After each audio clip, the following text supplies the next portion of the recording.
is going on, everybody, and welcome to the Wednesday edition of the Stokastic NHL Strategy Show. I'm your host, Josh Harris. Six gamer here tonight. Not my favorite matchups on the board here, but there's six games. Last night, you either had Tampa or you didn't. If you did, congrats to you guys. Tonight's a new night. A lot of bottom dwellers on this slate. Some good possible playoff matchups as well, but I don't know. It doesn't make for the best DFS slate. Some of the chalk spots are a bit wonky, but joining me to break it down, some Cliffy. What's going on? Yeah, not too much. Nice, bright, sunny day. Haven't been getting a lot of sunshine lately, so take it when you can get it. What a night last night for Tampa Bay. Saw a tweet earlier. Kucherov has the most points in a 45-game span of any player since Mario Lemieux 30 years ago. That's not bad. He obviously had a monster night last night. Big night for Tampa Bay. The matchups. I mean, now we're getting to the point of this. Like, there's not a lot of time left, right? Like, it's 4 weeks from tomorrow is the end of the regular season. So, teams are starting to fall further out of the playoff race, let's say. There's still a couple pretty interesting matchups. It's nice that on tonight's slate, I think there are two really good matchups to watch just from a viewership perspective. And one of them is a 7 Eastern game and the other is a 9:30 Eastern game. So you can spread it out. Don't mind that. But yeah, some pretty big injury news in the first game that we'll talk about, a little bit of injury news in the last game that we'll talk about. So as always, pay attention to the Discord, but don't mind it for a 6-gamer. I certainly prefer it over a 14-gamer. That is true. And I know that 7 o'clock game you're talking about is Devils Rangers. I will not be watching that. But yeah, let's get into this slate. First game, the game that Cliffy was alluding to, Pittsburgh Penguins with a 3 total. Heading into Carolina, the Hurricanes have a 3.5. Crosby back in the lineup for Pittsburgh. He slides up onto that top line, obviously, with Rust and Raquel, moving Chinnikov back down with Novak and Malkin. Kindle in between Mantha and Justin Brazeau. Carolina probably just running back Jarvis, Aho, Svechnikov, Blake, Stakov, and Hall, Ehlers, Stahl, Martinuk. We had one of those player safeties. Seth Jarvis was fined the maximum allowed for his debauchery last night, but it is what it is. I will say quickly that this is one we're going to have to pay attention to the warm-ups because they did nuke their lines in the third period last night. So yeah, they did not look great last night. And a couple days ago, they said Shane Gostisbehere was very close to returning. I'm assuming they didn't want him to play both games of a back-to-back coming back from injury. Maybe he comes back tonight. That's going to be something else to watch.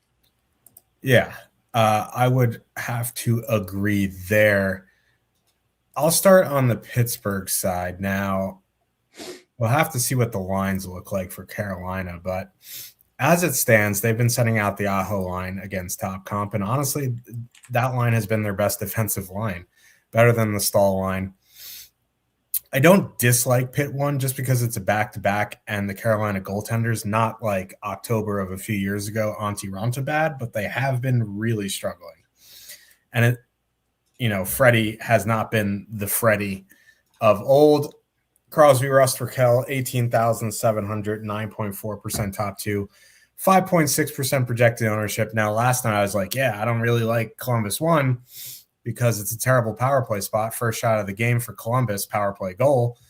So sometimes you just got to eat some crow here. But I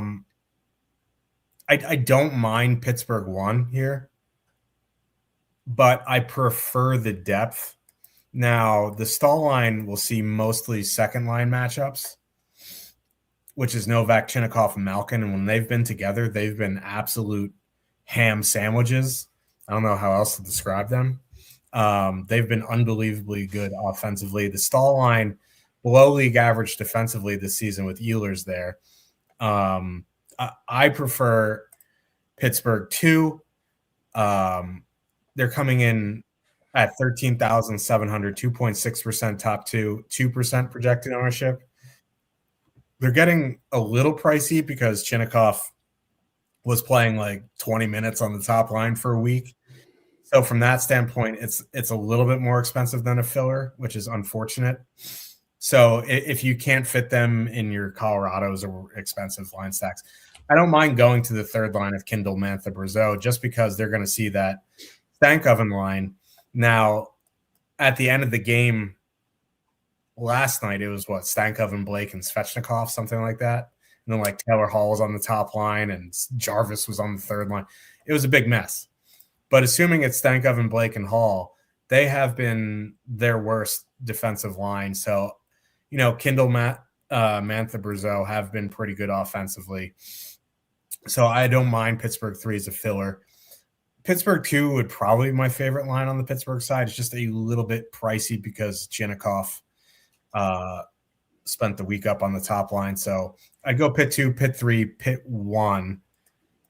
There's other lines in that range that I would prefer to play, but I don't mind them. Now, the Carolina side, it's not a good power play spot. So we'll get that out of the way. If the top line goes back to Jarvis, Aho, Svechnikov, they're 21,200 with a 20.2% top 2 and 9% projected ownership. That's a pretty high top 2 stack, second highest on the board. Only Colorado is higher, but if I'm going to spend up to 21,200, I'm just going to spend up to 22,900 for McKinnon, Netchus, and Nichushkin. They're not back-to-back. They're not in the best matchup, but, Carolina's not in the best power play spot. We don't know if that's actually going to be the lines.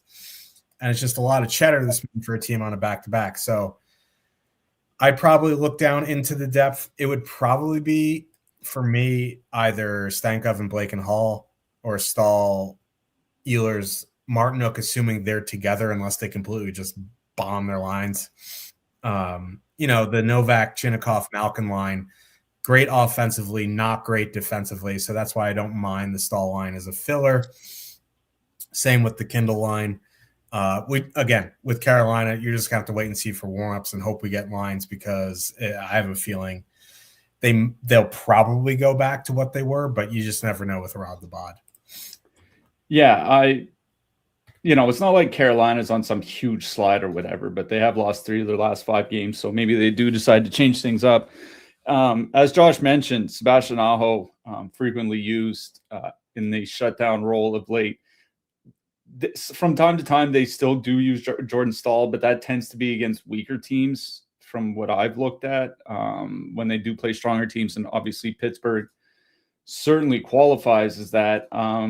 This is a pretty big game considering the standings, right? Like, if Pittsburgh can win this in regulation, they're only 5 points behind Carolina for first in the division, and get home ice through the first couple rounds. So it is a big game. So I assume Sebastian Aho and Jacob Slavin are going to be going out against Crosby, and that's kind of my problem. That's one of my problems with the Crosby line here tonight. I mean, one, Crosby's back, and that's great news for Pittsburgh. He's also missed a month with a knee injury, hasn't played. So,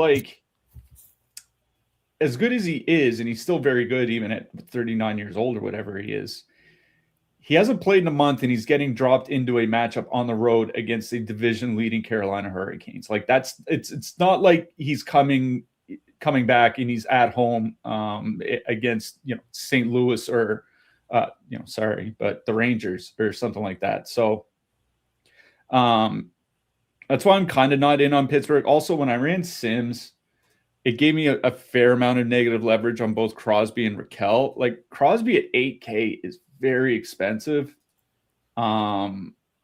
He's had a pretty good season, but at this point, him being $500 more than like Tim Stützle. Stützle's been a better player on a per game basis for fantasy this season. So like, I don't know, kind of out on Pittsburgh 1, at least in single entry.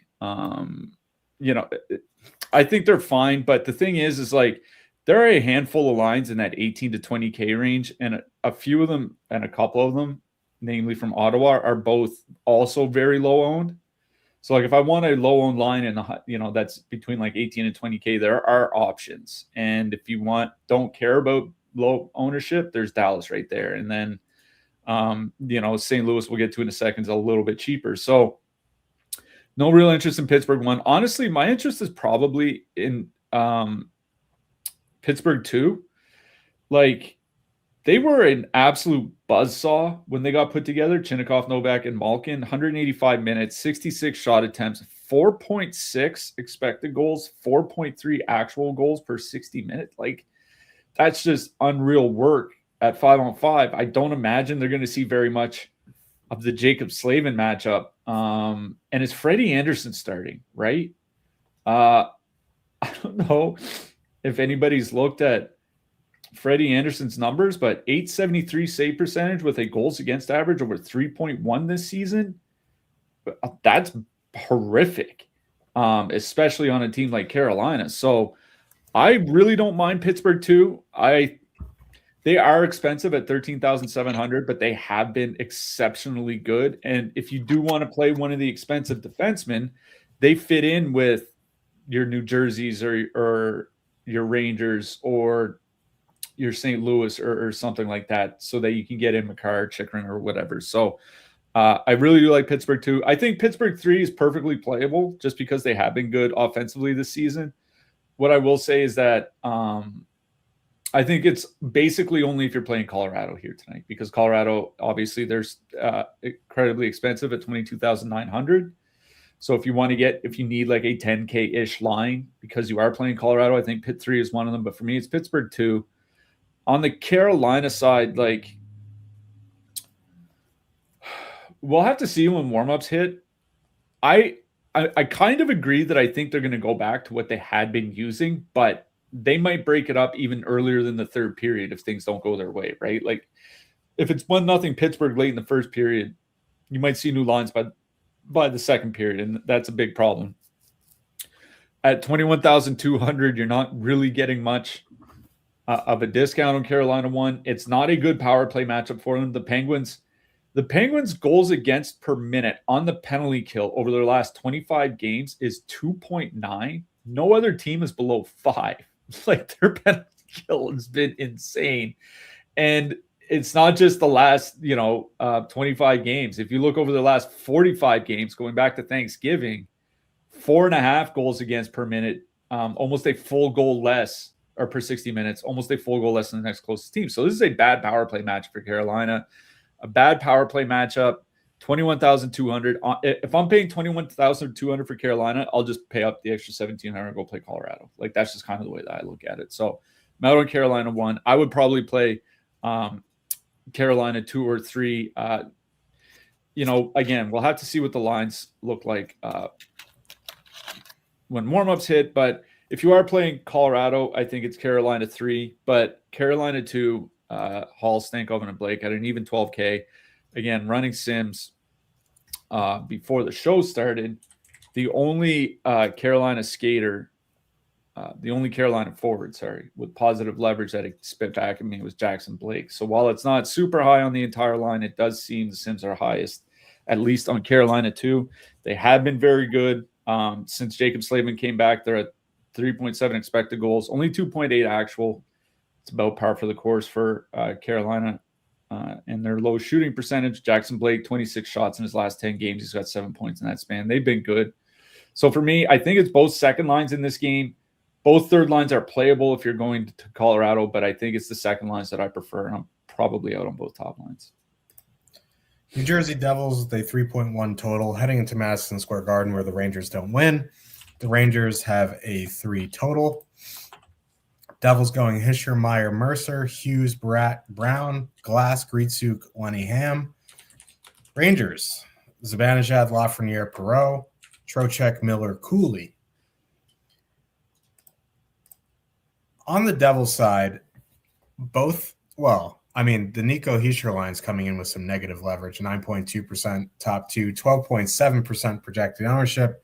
Hughes, Bratt, Brown, 12% top two, 11.7% projected ownership. Now,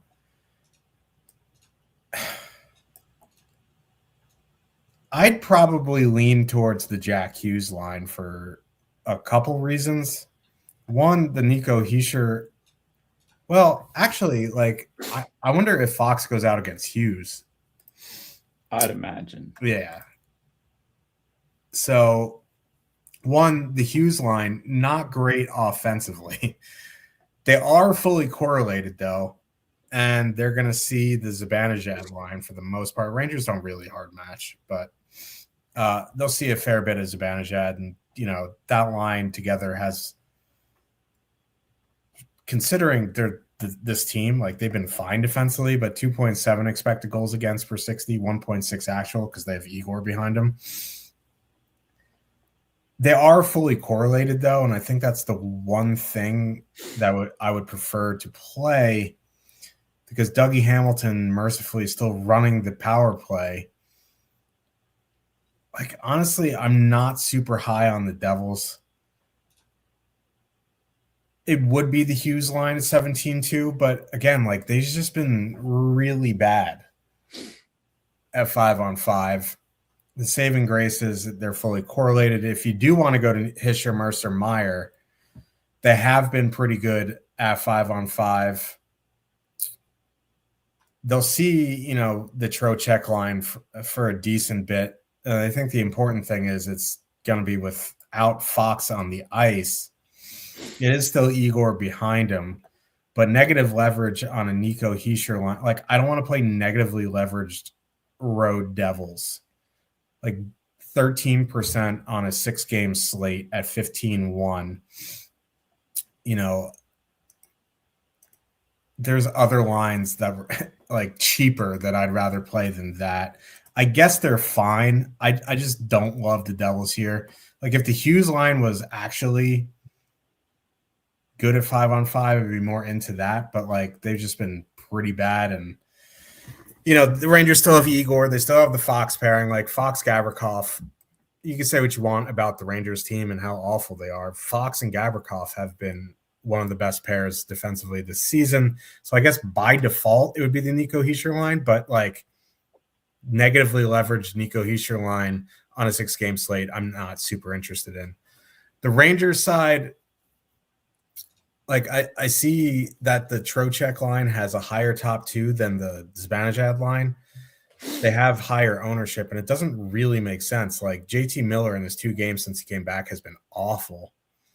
The Rangers have been outshot 72-27 in the 2 games since JT Miller came back. They don't go out a bunch with Fox. So if I was going to play a Rangers line, it'd be Zibanejad, Lafreniere, Perreault. Like, Fox is probably the most important Ranger besides Igor now. Like, they couldn't do anything, even with Panarin when Fox was out of the lineup. Zibanejad, Lafreniere, Perreault, 14,900. You know, that Hughes line hasn't been great defensively. The Devils aren't great defensively. Jacob Markstrom's having a rough season. They're cheaper, and they're coming in with less ownership than the Nico Hischier line. You get Zibanejad and Lafreniere on the top power play unit. They play heavy minutes. That's probably the line I'd go to in this game. I just wish this game wasn't on the slate. I wish it was at Sunday at 9 a.m. and no one would have to watch this pain. I'm kind of with you there. Yeah, I was looking at the ice time numbers since Miller came back.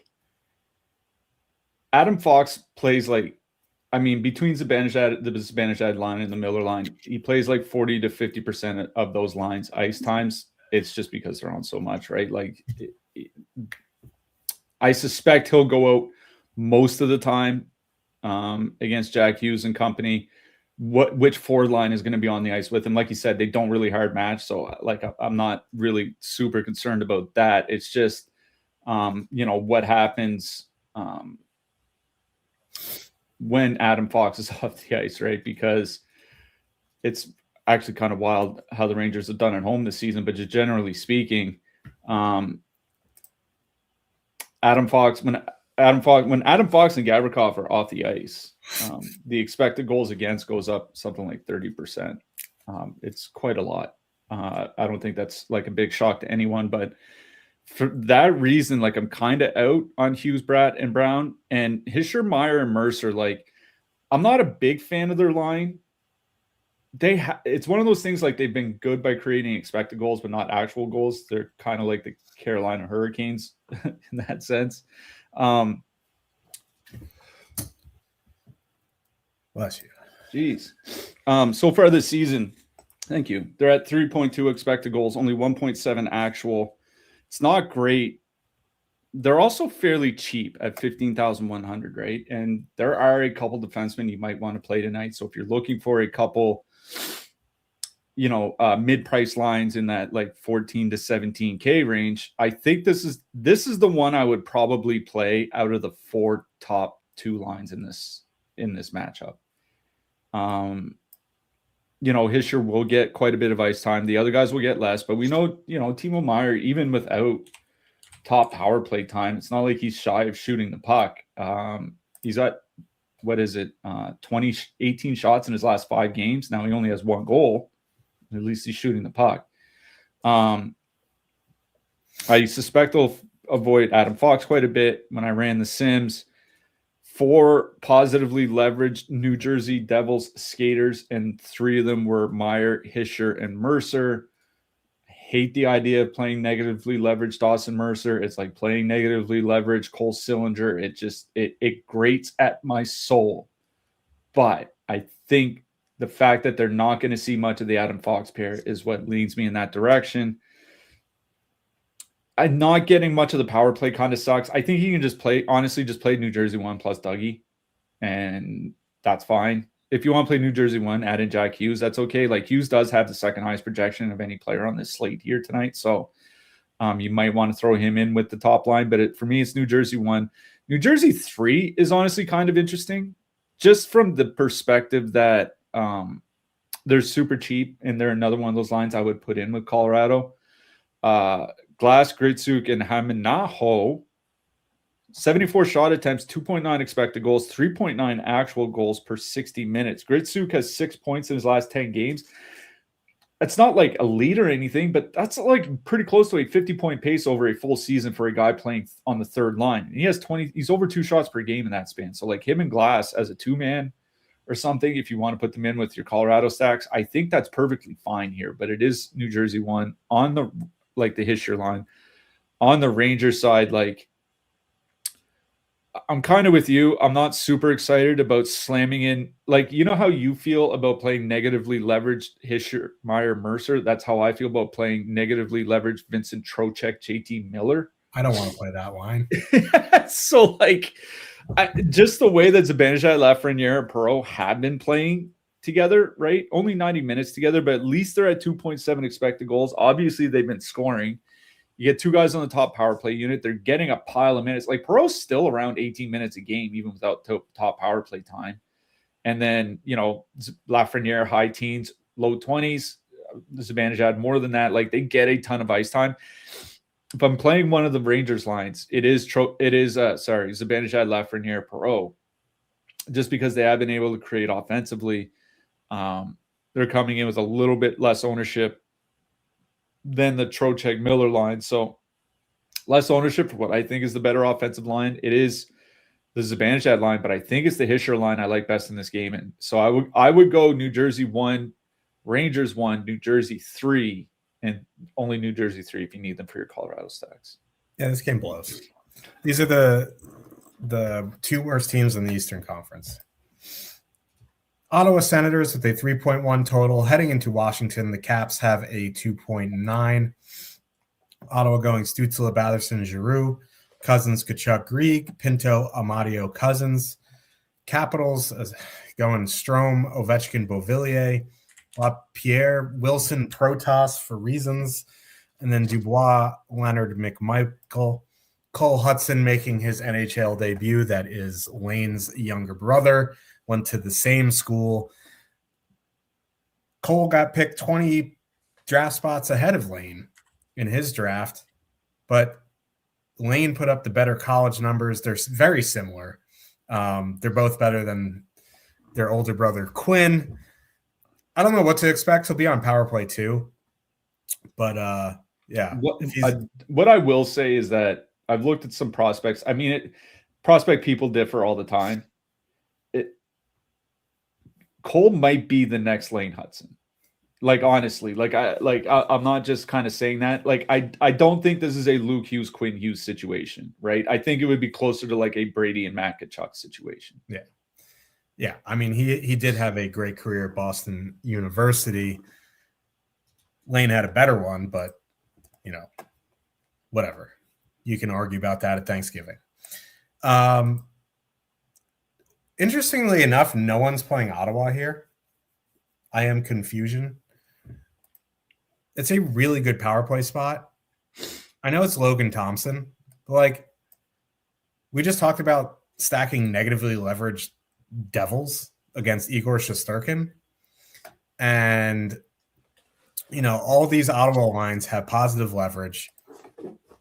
These Caps lines are not good defensively. Like, yeah, maybe the Pierre-Luc Dubois, McMichael Leonard could be something decent. Like Dubois, when he's healthy, has been very good defensively, but the penalty kill is still really bad. I'll just go right back to Cousins, Tkachuk, Grieg. If you want to leave Grieg off and add in one of Stützle or Batherson, or just do Ottawa 2 plus Shabbat, I think that's fine. Like, excuse me, they're 19,300, which is the concern because they don't get great ice time. But they do have an 8.1% top two and only 2.4% projected ownership. Like, no one's playing them.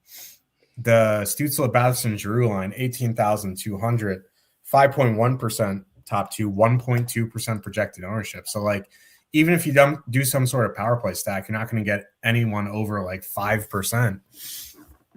I like these Caps lines just they haven't been a good defensive team all season. Like Logan Thompson has been saving them. So, you know, if you're not spending up for the Colorados or the Carolinas or doing some sort of power play stack with like Dallas or something, or I don't know, but I don't mind Tkachuk, Cousins, Grieg here. Again, if you want to leave off Grieg, add in one of the other power play guys, make an expensive power play stack, you can.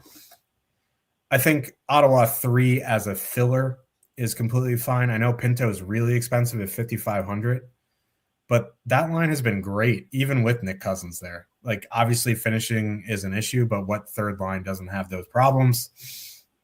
There's no matchup concerns there, but I would try to get Ottawa power play guys in. On the Washington side, like, these lines are a mess. It's another good power play spot. It's a miserable 5-on-5 spot. So I would probably go to Dubois, Leonard, McMichael. Like, I know Wilson and Protas have really good numbers together, but that's with Dubois, or it's not with Hendrik LaPerriere, or however he says it. So I'll go Dubois, Leonard. You could leave off McMichael and add in Wilson. I'd probably add in, or you can add in Ovechkin. I'd probably go Wilson, save the money. So that line would be 13,300. Of course, I'd want to get Jacob Chikrin in as well, but that's probably where I go on the Cap side. Like, I don't have a ton of faith that these lines are going to stick together. So at least Dubois and Leonard will be on the top power play unit. Their power play has been better with Ryan Leonard there. Wilson's extremely important to the power play as well. So I'd probably go him over McMichael just to make it a power play stack. But it's power play stacks on both sides, and I much prefer the Ottawa side. Yeah, I'll start with the Washington side. I'm not sure Leonard's on the top power play anymore. I think he got taken off for Dubois. I mean, either way, there's only one. I think there's only one guy on that line that'll be on the top power play unit. For me, like on the Washington top line, it's been a while since they've been any good. Remember, first 6 weeks or so of the season, Ovechkin, Strome, and Beauvillier were incredibly productive. That was a long time ago. Since Thanksgiving, up to 185 minutes together, 5-on-5 since American Thanksgiving, they're at 2.3 goals scored per 60 minutes of 5-on-5. It's just absolutely brutal. And the thing is Washington sends that line out against the depth from the opposition, which means they're probably going to run into that Shane Pinto line a fair bit, which is one of the best defensive lines in the NHL. So I'm out on Washington 1. Like Washington 3, I think is playable. Dubois, McMichael, and Leonard. Washington 2 is what's drawing my interest here. Wilson, Protas, and LaPierre. The reason for that is I think pretty comfortably Wilson and Protas are Washington's 2 best wingers. Like just for a quality of hockey player. I'm not talking about like fantasy points or whatever. Like I think those 2 guys can drive a line with just about any center that you want to put with them. And Hendrix Lapierre, like, remember this guy, it was what, like 2021 he was drafted? Maybe 2022. Like it's been a while. It's been 4 or 5 years since he's been drafted. He's typically been good in the AHL. I was looking at his NHL tracking data. Like he has a pretty good playmaking numbers. If he can be a playmaker for Protas and Wilson, like be like a diet Dylan Strome type, if you will, that's enough to succeed with those 2 wingers, I think. You know, like you said, it is a miserable 5-on-5 matchup for Washington. Like I'm not super stoked about playing them. But Wilson, Protas, LaPierre, 12,400 at 1.1% ownership, where, you know, Protas and Wilson are still getting, you know, fairly good, you know, decent chunks of ice time. I'm not like running out to play the Caps here. I do think that Washington 2 line, if you're playing one of those 18 or 19K lines and you need a $12,000 line or whatever, the Washington 2 line is the one that I would consider.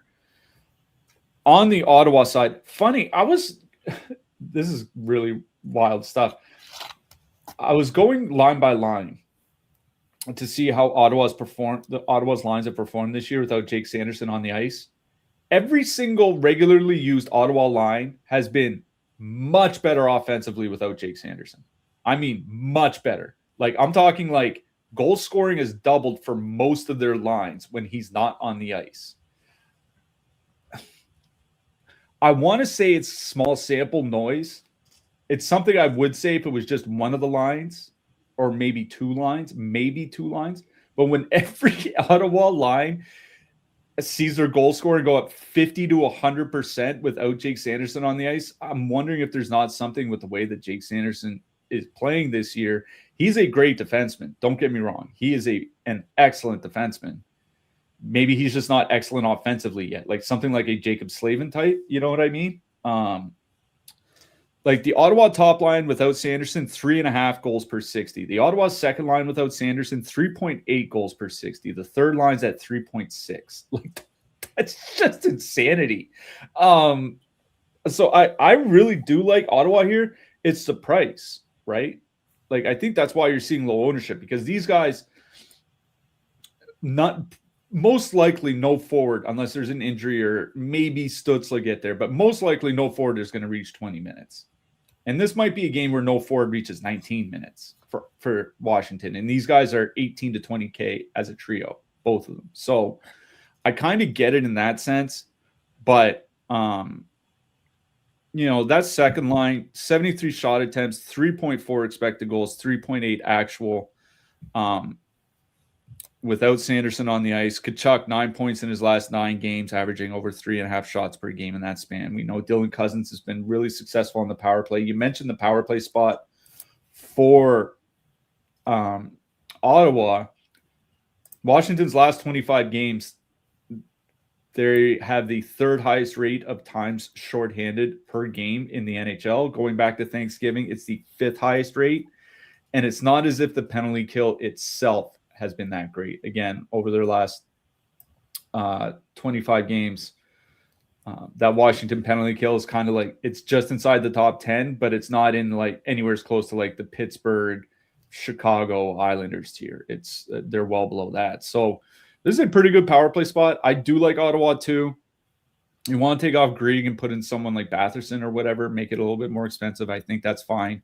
But Ottawa too, in a very, very good 5-on-5 matchup. Like Washington is 5th worst expected goals against per 60 in the league since Christmas. That is just terrible defense. Maybe Logan Thompson has a big game, but for me, I think it's both second lines in this one that are drawing my attention. I see Ernie in chat says it's quick for the Rangers in net tonight. So sneak tanking, actual tanking. Good work. Good work. Put Perot back on the power play. St. Louis Blues with a 2.9 total heading into Calgary. The Flames have a 2.7. Blues going Thomas, Holloway, Snuggerud, Buchnevich, Neighbors, Kyrou. Flames going Backlund, Coleman, Farabee, Frost, Greedon, Coronado, Strome, Zari, Sharangovich. Hate myself for reading all three of those.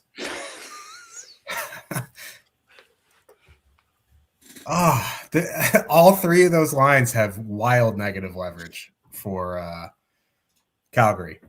Coleman, Backlund, Farabee, 10,900, 4.4% top two, 11.9% projected ownership. Frost, Greedon, Coronado, 3.8% top two, 7.4% projected ownership. Strome, Olsen, Sharangovich, 1.4% top two, 3.8% projected ownership. It's like, is it Joel Hofer starting tonight? Because if it is, like, he's been really good since the start of the season. I don't think they've announced the goalie yet, but Binnington, I'm pretty sure Binnington started the last game, so I assume they're going to go back to Hofer. But yeah, they had an optional yesterday. But, like, even when both the goalies were really bad in the beginning of the season, the Blues were still a pretty good defensive team. These Blues lines have been fairly decent defensively. None of these Flames lines have been great offensively. I guess, like, ownership agnostic, I would go to Backlund, Coleman, Farabee. But, like, they're going into the Robert Thomas matchup. If it's Joel Hofer, I don't, it's a downgrade shooting on Hofer compared to Binnington. They're more than double their top two. They are 10,900, which, like, you could fit with Colorado, but, like, between Chalk Preds, Chalk Islanders, and Chalk Flames, like, those are the three teams, like, I just can't wrap my head around playing when they're that negatively leveraged. Like, the Flames are an atrocious team. So, I don't know, man. Like, if you want to play one of these cheap Flame lines with Colorado in MME, like, go for it. In single entry, I will not have a single Flame in my lineup, at least from their skaters. From the looks of their blue line, I probably won't have any of them either.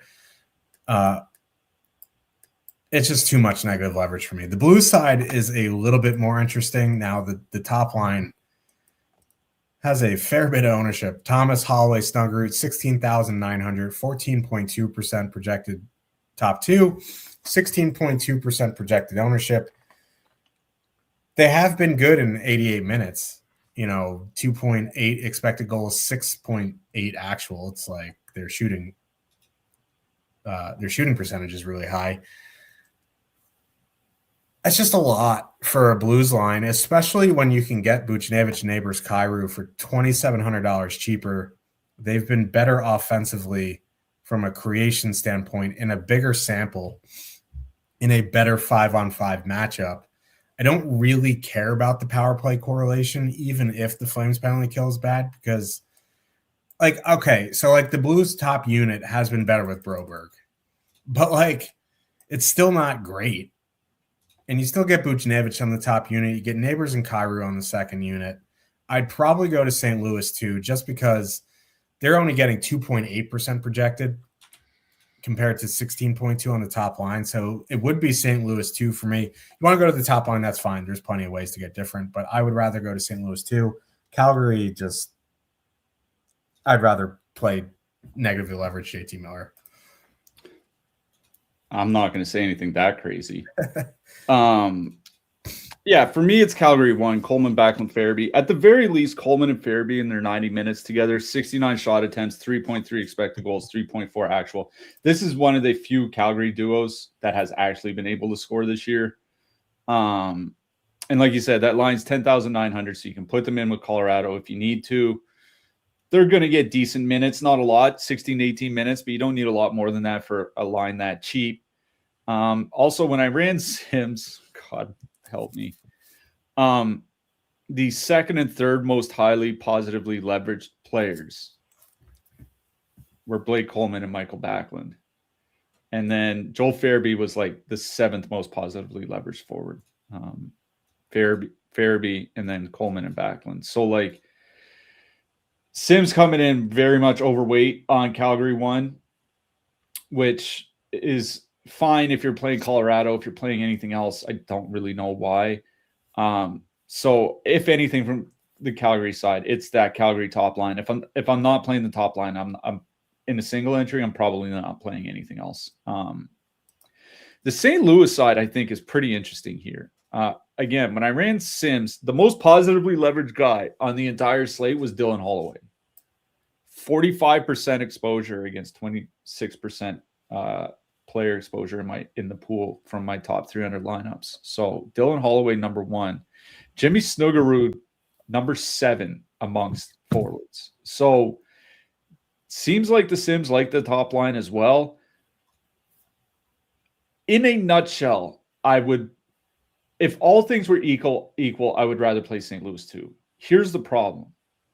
Since the trade deadline, when they traded away Braden Shen, Jake Neighbors is skating 13 minutes a game, and Jordan Kyrou is playing 13:40. Like, that's third line minute stuff. That's a very tough pill to swallow for me for a line that's at 14,200. At that point, I'd rather go play Pittsburgh too, is the way that I kind of look at it, for 13,900, or, go play the Hischier line. Like, they'll be, wildly chalkier, but I'd rather play them. We'll get to an Anaheim line in the next game. Like, for me, it is St. Louis 1. Like, I don't know, man. Maybe it's because I have kind of a bias. I'm a big Dylan Holloway fan. Was a fan of his last season, fan of his in the offseason. It sucked to see him get hurt. Jimmy Snuggerud, obviously he's not going to be at the top of the conversation for rookies of the year. That guy has been absolutely nuclear for a while now. Going back 25 games. So going back to early January, he has 22 points in his last 25 games, averaging almost 3 shots per game. All that ice time. Robert Thomas has been way better since he came back from injury. Dylan Holloway's been way better since he came back from injury. I don't like playing chalk St. Louis. 6-game slate. There are only so many spots to go to. Sims like St. Louis 1. I like St. Louis 1. For me, they're easily my favorite line in this game.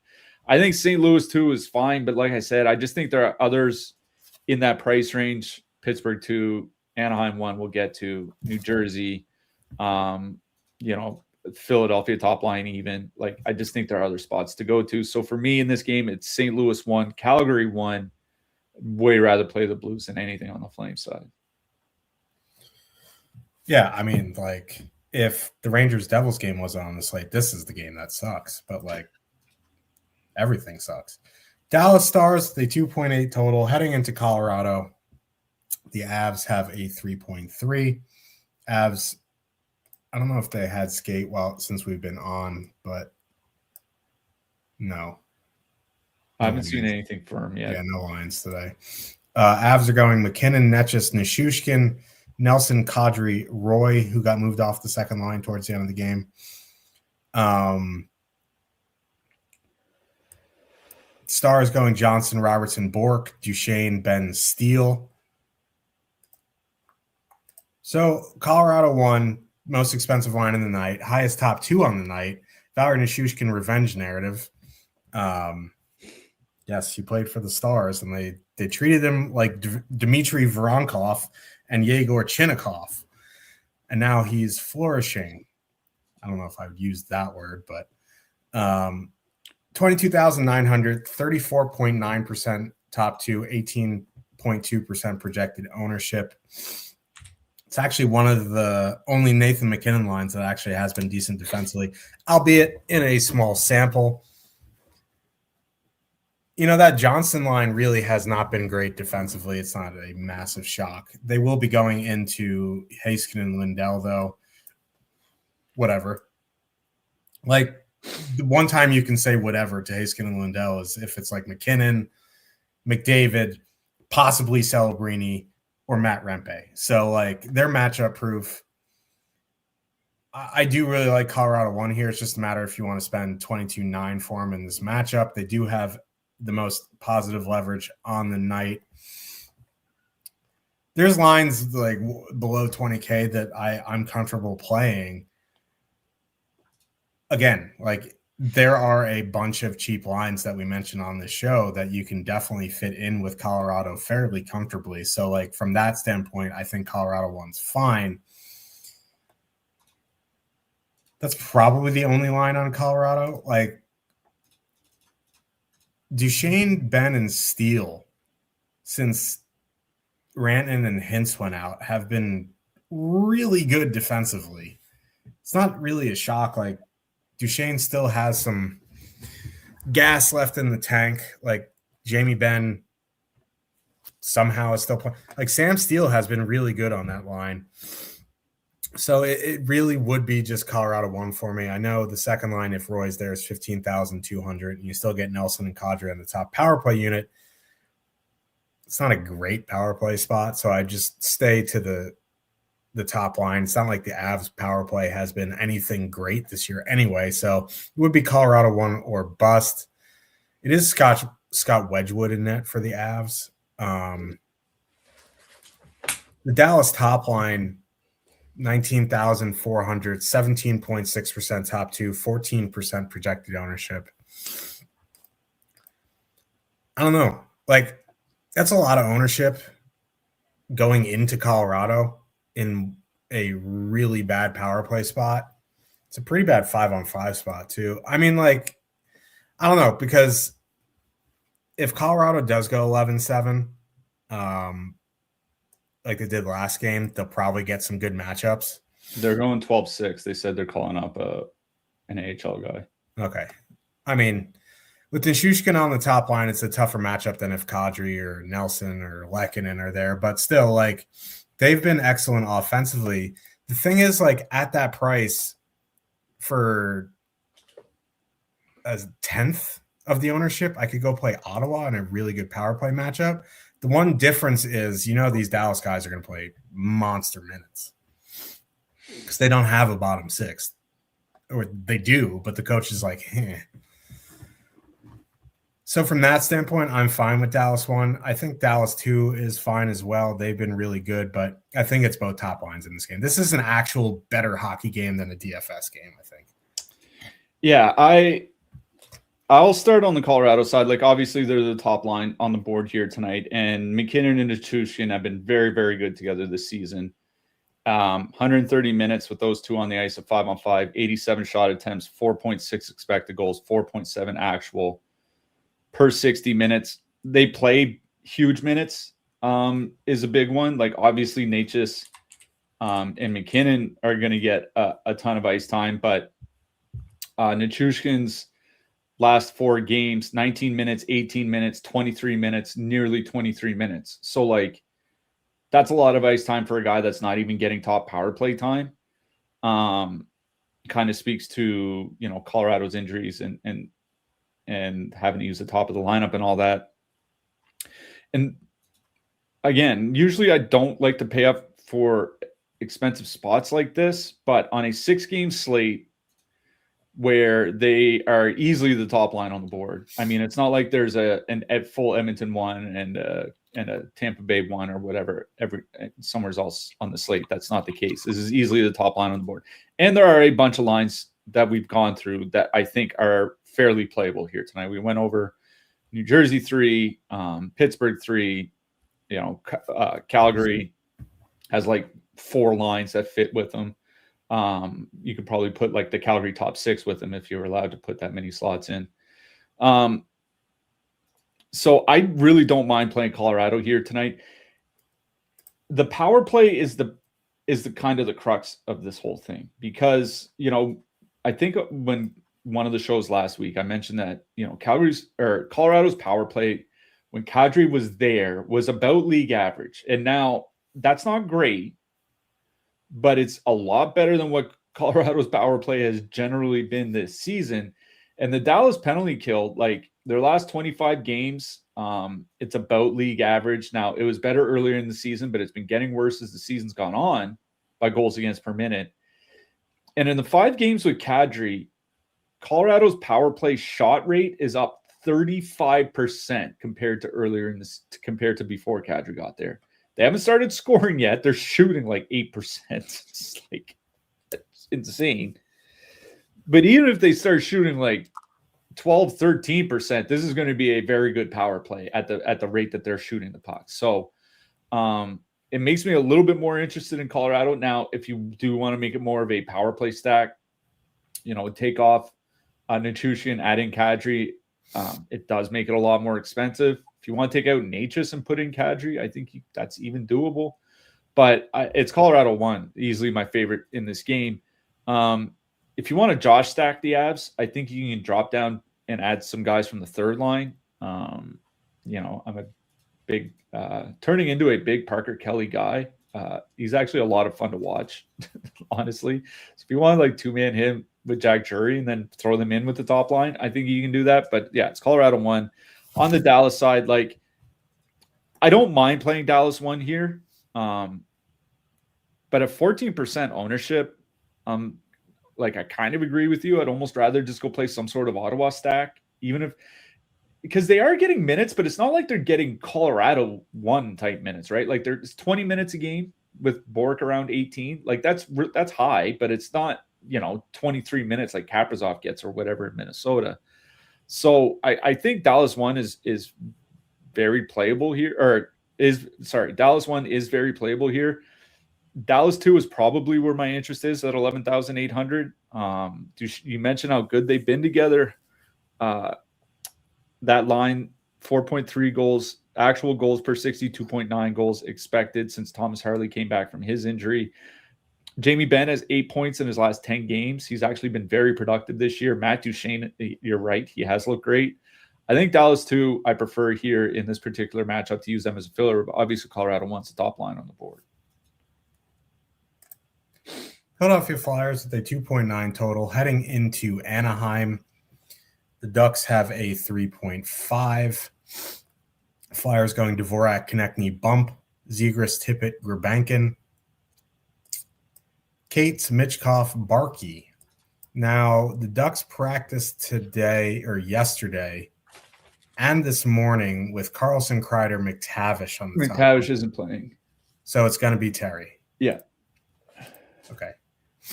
Then Granlund, Killorn, Seneca, Paling, Viel, Gauthier.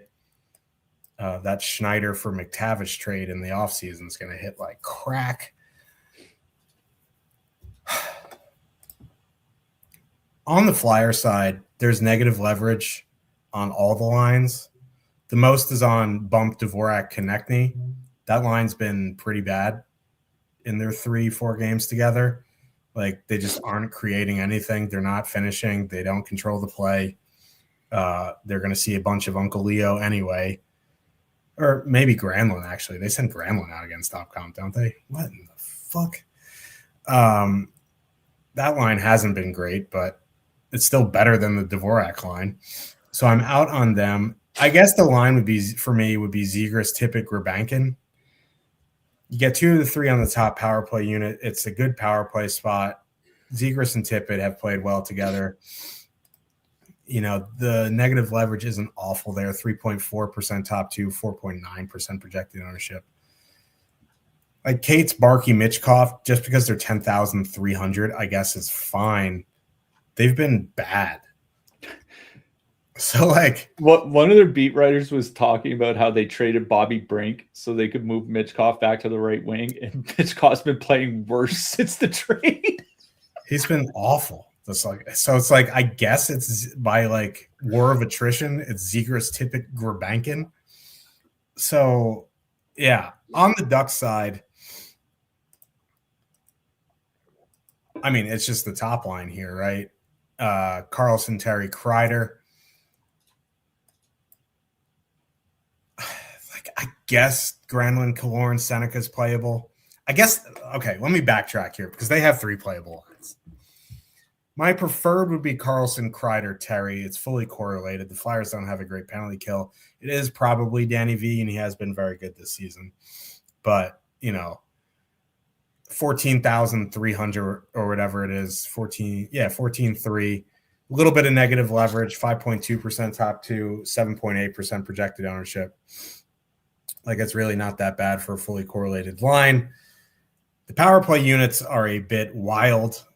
It's Anaheim 1 plus Carlson and Jacob Trouba. Joel Quenneville should probably get a CAT scan, but whatever. Like, I don't mind that line. The second line's playable just because they play good minutes. They're 12,600, 3.6% top 2, 6.8% projected ownership. Even that third line is playable. It is probably my least favorite because Gauthier is off the top power play and he's 7,600. But they have played together this season and they have been very good. If Gauthier was on the top unit, it would be a different story. So that'd be my least favorite line. So I'll probably go Anaheim 1, Anaheim 2, Philly 2, but I don't really want to play the Flyers. Yeah, on the Flyers side, 2 things. I mean, one, I think a Travis Konechny one-off is perfectly fine. He's 6,200. He gets a ton of minutes. He's been playing 21 minutes a game of late. That's a lot of ice time, even if I don't really like his line. And this should be a high-paced matchup. Normally, the Flyers play to a low pace. Anaheim's usually pretty good about dragging teams to a higher pace matchup. So maybe, Konechny can get some more shots or whatever. Konechny as a one-off is fine. If I'm stacking anything from the Flyers, it's the Zegras line. I mean, talk about revenge narratives, one. The other is Zegras and Tippett have actually been good offensively this season. 375 minutes together at 5-on-5, 3.3 goals per 60 minutes. It's not elite, but that's pretty good offensively. There aren't any defensive concerns for me from Anaheim. Whether they send out Granlund or Carlson, I really don't care. This is not a good defensive team anywhere. They're just very good at outscoring the opponent. They'll get better. They're just still a really young team. They remind me of the Habs last year, kind of, just better possession-wise. That's neither here nor there. It would be the Zegras Tippett, at the very least, that duo. If you want to add in Grabankin, fine. He doesn't really do anything for me. But the fact that there's not a lot of negative leverage and they've actually been good offensively makes it a pretty easy call for me. If you want to use Philly 3 because you're playing Colorado, go ahead. I'm probably done playing Matt V. Mitchkov for the rest of the season. He's going to take 4 months off after the season anyway. So yeah, he's got to rest. On the Anaheim side, I really do like that Anaheim top line. 71 shot attempts, 3.4 expected goals, 3.6 actual goals per 60 together. That is very, very good offensive numbers. And that's in 275 minutes together. They played a fair bit together. Adding John Carlson gives them one of the better transition / playmaking defensemen in the NHL, even at his age. Carlson's not what he was 6 years ago at both ends of the ice. He's still a very, very good offensive defenseman. And Carlson, Terry, and Kreider are perfectly correlated on the power play. Now, what the actual... For the life of me, I cannot imagine that Jacob Trouba is going to be the second defenseman on the top power play unit at long term. We'll see. But it is a great power play matchup because the Flyers have been taking penalties, over their last 25 games, 3 times shorthanded per game, tied for the 8th highest rate in the league. And their penalty kill's been pretty bad for a while now. Again, over the last 25 games, 3rd most goals against per minute on the penalty kill. Going back to Thanksgiving, also the 3rd most goals against on the penalty kill per minute. Only the Canucks and Kings are worse. This is a great power play matchup for Anaheim. Nobody's playing. I mean, the Anaheim top line has a little bit of negative leverage, but at 14,300, if you want to get in at Chychrun or a Makar and you want to play like St. Louis and pair them with a line that's going to be single-digit owned, I think Anaheim 1 is pretty close to the top of the list. You want to dip down to Anaheim 2. I think they're fine. I do like Seneca a lot. I'm not entirely sure about playing him with Granlund. That feels like a line that's going to get run over. They're just lucky it's going to be the Flyers. The Flyers don't do a lot of running. Anaheim 3, I'd actually honestly rather play Anaheim 3 than Anaheim 2. Gauthier, Paling, and Biel have been solid together this season. Offensively, 3.5 expected goals, only 2.4 actual, but it's not a big sample. One-off Cutter Gauthier is okay. Two-man of Gauthier and Paling, something like that. But if I'm three-man stacking any line in this game, it's Anaheim 1. So Anaheim 1, Philly 2, I guess, the Zegras line, and then Anaheim 3. Let's talk about defensemen here. There's only 2 guys above 6K, so I'll mention the 5K guys. It's Makar, Chychrun, Heiskanen, Chabot, Fox, Dougie, Lacombe. I'll give an honorable mention to Shane Gostisbehere because he might be in tonight. We just don't know. I don't really love the top range. Like, obviously, Makar and Chychrun are 1-2 for me. But after that, like, the only guy I would probably really want to play in the 5K range is Chabot. I guess you can make a case for Dougie, especially now that it's quick in net. But it would be Makar 1, Chychrun 2, Chabot 3. Yeah, by projections, obviously, Cale Makar is at the top. He also has the better point per dollar value between him and Chychrun. Listen, I think Chychrun's fine. It's just a really, really bad matchup. And it's like if I have $6,800 to spend for a defenseman, I'd probably just pay up the extra $500 and go play Makar instead at $7,300. So I would go Makar 1, Chychrun 2. The mid-price range, I think, is where things get a lot more interesting. Because you mentioned Thomas Chabot. If I'm not mistaken, it's been 5 games since Jake Sanderson got hurt.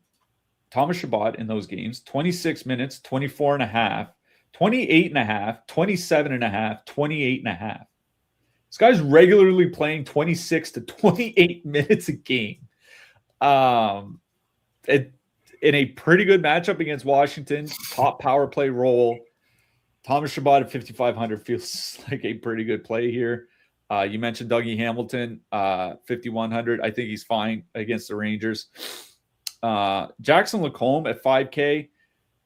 Like, him and Carlson and Trouba are all between 4,500 and 5,000, which is kind of weird. Trouba would probably be number 3 for me. The only reason is, in case the Flyers keep it to a low-pace matchup, it kind of hurts Trouba's block potential. So I would go Carlson and then Lacombe and then Trouba between the Anaheim guys. Under 4K, I did like Rasmus Sandin until they said Cole Hudson was playing. Has Cole Hudson been added to the player pool yet? I don't think so. I didn't see him this morning. He is in their min price. Okay, well, I mean, Cole Hudson, I guess. Rasmus Sandin, I think, is still fine at his price. Keandre Miller, again, if Gostisbehere is not in, then Keandre Miller projecting extremely well. I'm going to say a name I never thought I would say this season. Logan Mailloux. I know. Listen, the guy is 3,900. Doesn't have a very good projection based on what he's done this season. He's been getting a lot of ice time lately, though, especially since the Justin Falk trade. Last 4 games, 25 minutes, 21 minutes, 22 minutes, 23.5 minutes. That's a lot of ice time in a pretty good matchup against the Flames. Jordan Spence, he's not getting a ton of ice time, but he's getting around 19 to 20 minutes a game with no Sanderson. So Spence certainly, Rasmus Ristolainen, I think is perfectly playable in a high-paced matchup against Anaheim. Under 3K, obviously you mentioned Cole Hudson. Simon Nemec at 2,900, I think makes a lot of sense, especially with Johnny Quick starting. Thank you very much for that. Jalen Chatfield, 2,500, assuming that Gostisbehere is not in. Brian Shea for Pittsburgh. Josh Manson, now that we know that Colorado is going 11-6, Josh Manson at 2,700, I think, is a pretty solid play as well. And Pavel Mintyukov, I should add him in. He's under 3K, and he's still getting 19, 20 minutes, even with Carlson there. Let's talk about goalies. Don't really want to. I was going to say why. In the top range, I guess it's Joel Hofer. Like if he starts. Like he's the clear number one in the top range. He might actually just be the overall top projected goalie here. If you're feeling a little bit feisty, you want to dance some salsa, you could play Lucas Dostal, I guess. But like it would be Hofer in the top range. After that, in the mid range, it would be Ullmark or Thompson. For me, I lean Ullmark just because the Sens are a really tough 5-on-5 matchup. I guess Johnny Quick is fine at 7,500. Like the Devils suck. The Rangers also really suck. There's just a lot of, I don't know. Like I guess Quick is fine at 7,500. I don't really know where I'm going with that. For the cheap guys, I guess Jake Ottinger at 7,200 against the Avs. That does not feel good at all. I guess Dan Vladar against the Avs against the Ducks is all right. I don't love it either. So I guess it would be Stewie Skinner against the Hurricanes just because they're back to back. But like the bottom range is just a mess. That the whole slate's a mess for goalies. It's funny. Johnny Quick sucks. The New Jersey Devils suck. Is that kind of like a double negative situation where like two sucks make a blow or whatever? Gone from suck to blow. Yeah, Joel Hofer is a top projected goalie. 1.2 DK points higher than the next closest goalie, and that was Igor Shesterkin when we had him in. I imagine that's going to come down a little bit with Johnny Quick. Is projected for 10.56. Okay, so yeah, 1.4 points higher for Joel Hofer. So Joel Hofer's the number one goalie. I love that. Think back to what St. Louis is like in October and November, and then tell yourself in the middle of March, Joel Hofer is going to be 8K and the highest projected goalie and highest points per dollar goalie on the board. Interesting times. Yeah, Joel Hofer number one, Lucas Dostal number two for me, 8,300 at home against the Flyers. If there's ever a matchup where the Flyers are actually going to put up decent shot volume, feels like this is one where they could do it. Number three, Logan Thompson amongst the expensive-ish goalies.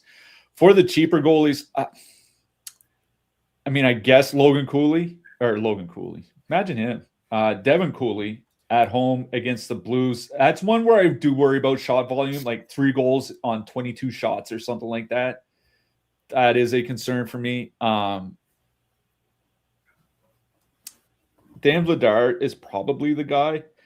Listen, maybe the Flyers give up like 5 goals, but it could be like 5 goals on 44 shots or something like that. Like this is a matchup where if the Flyers, I do think if the Flyers ever give up like 40 plus shots, this is one of the teams that they do it against. So I think Vladar would be the super cheap goalie that I would use. I will mention Jake Ottinger. Just because, like, if Colorado can't figure out their power play, Jake Ottinger 7,200 on the road could see some pretty good shot volume there. So for the cheap goalies, I would go Devin Cooley, Jake Ottinger, Dan Vladar. I'd rather play Logan Cooley in that tonight, honestly. Fair point. We'll be back tomorrow. It's an 11-game slate. Yay. Who are you liking for your hat trick pick? Why not? Alex Killorn. Well, see you tomorrow. I got nothing. Whoa, did not see that one coming.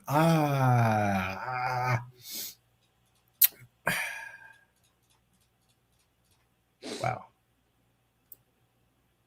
I literally don't know what to say now, but because I had someone on the opposite side of the game. I did that yesterday. So Rangers suck.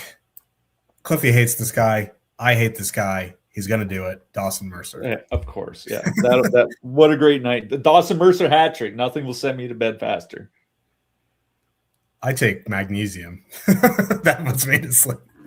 But we'll be back. I'm old. I guess we're the same age, but there's like 20-year-olds in the chat who are like, I don't even know what that is. We'll be back tomorrow.